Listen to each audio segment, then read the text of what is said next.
क्या आपको कभी तांत्रिक शक्तियों ने आकर्षित किया है? क्या आपके भीतर भी यह जिज्ञासा उठी है कि इंसान कैसे साधारण से असाधारण बन सकता है? लेकिन क्या आप जानते हैं, तंत्र का मार्ग केवल शक्ति का रास्ता नहीं, एक ऐसा द्वार भी है जहां अदृश्य शक्तियां आपकी आत्मा का पीछा कर सकती हैं। जब जीवन में कुछ भी काम ना आए, मेहनत व्यर्थ जाए, उम्मीदें टूटें और रातें बेचैनी से भरी हों, तब भीतर एक तूफान जन्म लेता है। मन थकता है, आत्मा चीखती है और वहीं से एक यात्रा शुरू होती है, एक रहस्यमयी दिशा की ओर, जहां सवाल होते हैं पर जवाब नहीं।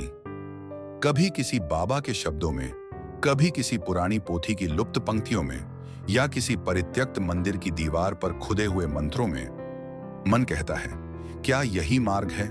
जिज्ञासा बढ़ती है और फिर इंसान खोजने लगता है ऐसा उपाय जो चमत्कारिक हो, तुरंत असर दिखाए, बिना कोई बड़ा दिखावा किए।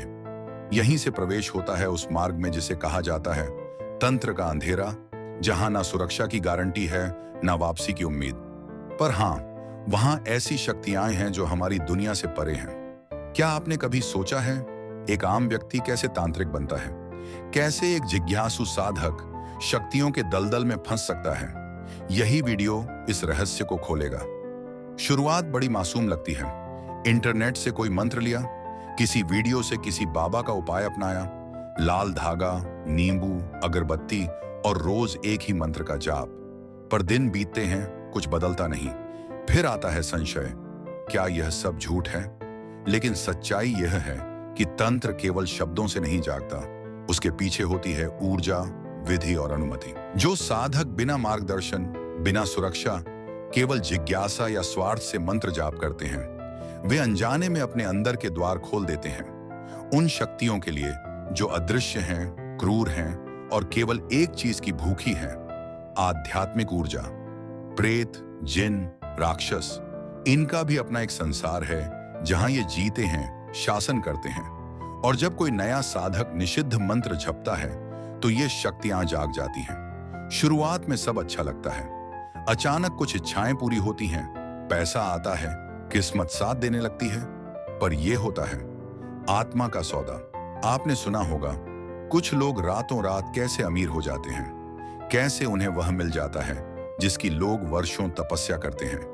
क्या यह संभव है कि उन्होंने कुछ खोया हो जिसकी कोई कल्पना भी ना कर सके? अपनी आत्मा। धीरे धीरे साधक अकेला होने लगता है, विचार बदलते हैं, स्वप्न डरावने होते हैं, वह अजीब आवाजें सुनने लगता है और फिर शुरू होती है एक ऐसी बंदिश जिससे निकलना असंभव होता है। अब वह साधक नहीं बल्कि उन शक्तियों का गुलाम बन जाता है। हर रात किसी अज्ञात बल को तृप्त करना पड़ता है, वरना जीवन में बीमारी, बाधा या मृत्यु तक संभव है। अब सवाल यह है, कब तक आत्मा बंधन में रहती है? अगर साधक को कोई सामान्य प्रेत या जिन पकड़ता है तो आत्मा कुछ वर्षों में मुक्त हो सकती है। लेकिन अगर कोई राक्षसी सत्ता या बलशाली जिन्नात उसे जकड़ ले तो बंधन एक जीवन तक नहीं, कई जन्मों तक चलता है। कुछ आत्माएं सैकड़ों वर्षों से उसी अंधकार की सेवा में हैं। जब आत्मा अंधकार से जुड़ जाती है तो धीरे धीरे वो खुद भी अंधकार बन जाती है। तो सवाल है, क्या भगवान इस स्थिति में मदद करते हैं? उत्तर है नहीं, क्योंकि भगवान ने कभी भी लालच या डर से तंत्र का सहारा लेने को नहीं कहा। उन्होंने कहा, धर्म का पालन करो, सच्चे कर्म करो, ध्यान करो, मोक्ष की ओर बढ़ो।